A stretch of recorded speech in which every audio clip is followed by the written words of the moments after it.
Welcome to the Blindly Wheeling podcast. Episode 4, What do you look for in a self-catering stay? Paul, visiting somewhere for a few hours is one thing. Staying somewhere is different. What do you look for in a home or self-catering venue? I look for honesty first, not perfection. Not a promise that says fully accessible and then leaves you to discover what that meant during a wrestling match with the bathroom door.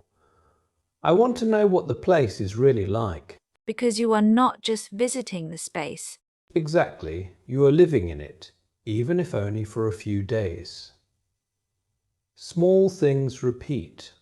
A threshold you cross once at a visitor attraction may be manageable.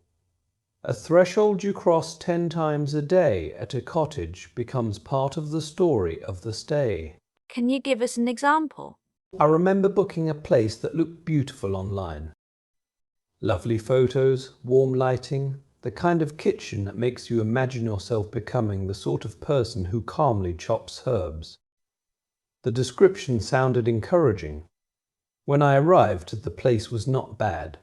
It was just not described in a way that matched the lived experience. The route from the parking space to the door had more slope than expected. The entrance threshold was not huge, but it needed attention every time. The bathroom was described as spacious, and it was, if you were measuring it, like an estate agent with optimism. In use, it was awkward. So each issue was small, but repeated. That is it.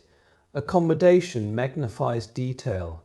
You're tired at night carrying bags, making tea, getting ready, coming back from a day out. The same awkward moment becomes a daily feature. Nobody wants a holiday where the bathroom becomes the main attraction. What information would have helped? Real photographs. The approach from parking, the entrance threshold, the bathroom from more than one angle. Measurements where they matter, but also plain language. Tell me if the roof slopes. Tell me if the shower has a lip. Tell me where the nearest level access is. Tell me what is easy and what might need thought.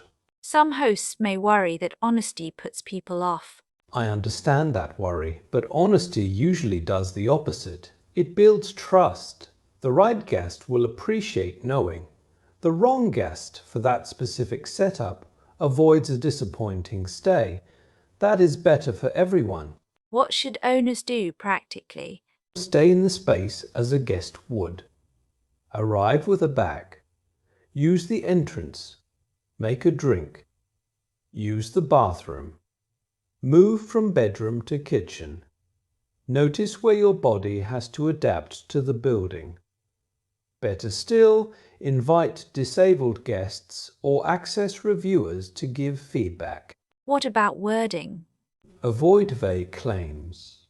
Saying accessible is not enough. Say what is there and how it works. Level access from parking to front door. Shower has a small lip. Turning space beside bed is limited on one side. That may not sound glamorous, but it is gold dust for planning. What is the positive insight here? Self-catering can be wonderfully enabling when it is described well. It gives people control, pace, and privacy. If you help guests understand the space before they arrive, you are not just providing accommodation, you are providing confidence. And what are your final thoughts? A good stay begins long before the key safe code. It begins with information honest enough to let people picture themselves there. Thanks for that, Paul. Well, we've come to the end of another episode as we say bye for now. See you again when the next episode lands.